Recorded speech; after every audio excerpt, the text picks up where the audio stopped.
Hello everybody, welcome to my channel. My name is Bruce, and today we're going to be talking a little bit about my propagation and how I propagate, and I guess my methods for propagations. And so today I do have my Chinese takeout box that does have some moss in there, and then I also have some water propagations that's going on right in front of me as well.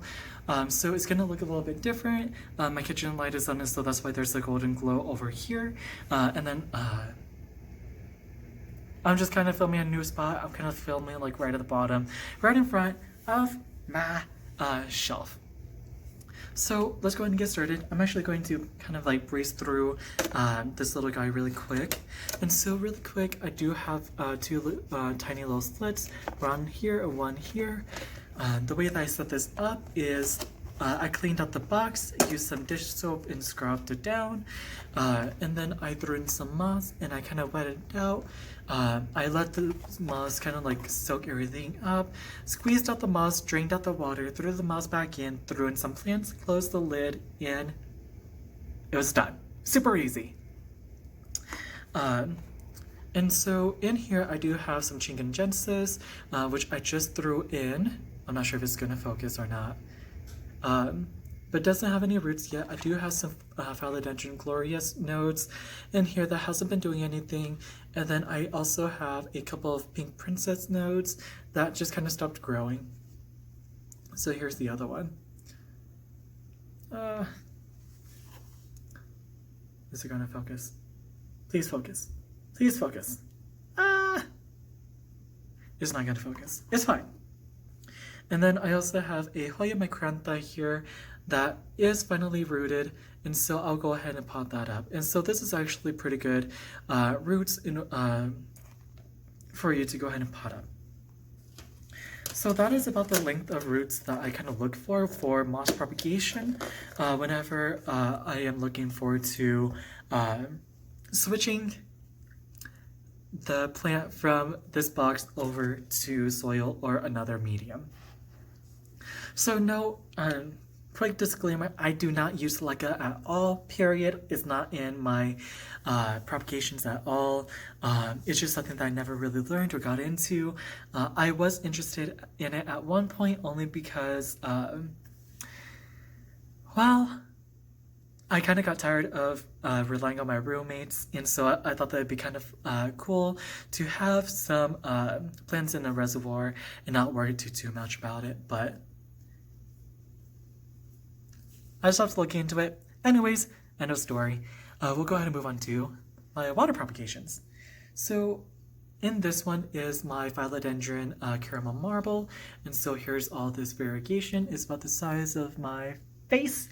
And here's this one. It's a little bit fatter. Oh, look at that variegation. Got some hints of light green, dark greens, and some creams on the side. So this one is getting a little root there at the tip, and it has a growth tip there at the tip as well. So super excited. These could actually go ahead and be potted into moss. I'm just waiting for this one to give me a little bit more roots before I even think about throwing it into some moss or into some soil. I like to start off a lot of my plants in water and really try to get them to grow out roots before I think about moving it into soil or some other sort of medium. And so let's go ahead and move into this next jar. So this is just like a little spice jar. So like the spice jars that you buy from like Walmart or whatever, these are the glass ones. I finished it off, and because I wasn't really reusing it for anything else, I thought that'd be kind of cool to propagate some plants in here, especially the really long ones. So this is my philodendron majestic, which is a hybrid of the sotorite and the verrucosum. And so here is one long root. I'm not sure why it's focusing on my face instead. Let me just kind of like get out of the frame. So here we go. Here's the root. It's really nice. It's kind of juicy. And then down here we have some more roots at this bottom node. So the bottom node did start getting some rot, and so I kind of had to cut it close to the node. And after I cut it, it seems like it's been doing fairly well. I had it water originally, and then I cut it, and then I moved it to moss and it really wasn't doing well, and then I moved it back into water where it kind of started taking off. And then the other plant in here is a Hoya Walleniana variegata, and I'm probably gonna lose it. It's fine. So in this next jar, so this is one of those little wee yogurt jars by Yoplait. Favorite yogurts. So in here I do have a Hoya Parak, a Hoya ciliata, some Hoya crystals, and then my Chingengensis. I did just recently throw in my Chingengensis, and I'm not sure if you guys could see, but there's some really juicy roots in here. These are actually a little too long, or much longer than I would have liked before I moved it into some soil or whatever.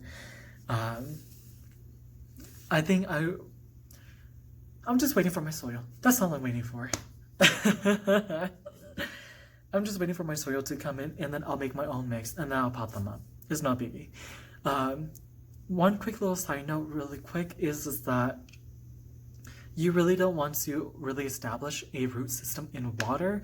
The only reason why is because the water propagated roots, especially when established, are not strong enough roots. And so if you do try to push or put it into leca, well, leca it might work, but if you try to put it into some sphagnum moss or into some soil, there's a really good chance that you're going to end up losing the plant, only because the roots are not going to be sustainable enough, or they might not be. Never say never, right? Or so they might not really be that sustainable in water or in soil from water. Let me repeat that because I don't know if that was clear. But basically, do not establish a root system in water. There's a higher chance of you losing it. And then in this other one, they're not really doing too much. These are some of the new plants I did get from in that mystery cuttings box video. I actually forgot to change out the water. But anyways, in here I have my Epiprimnum pinnatum variegata and a pink princess node in here as well. The princess node, I'm kind of doing a little bit of an experiment to see whether or not if water propagation is better than the humidity box propagation, and we'll see. I'm still not too sure how it's doing or whatever, so I'm just going to fill this up with water, rinse it out, and call it good. And then I also have this Prego jar spaghetti sauce that I kind of like reused. I took off the little lining so that way I could see inside, and then I rinsed the inside pretty well.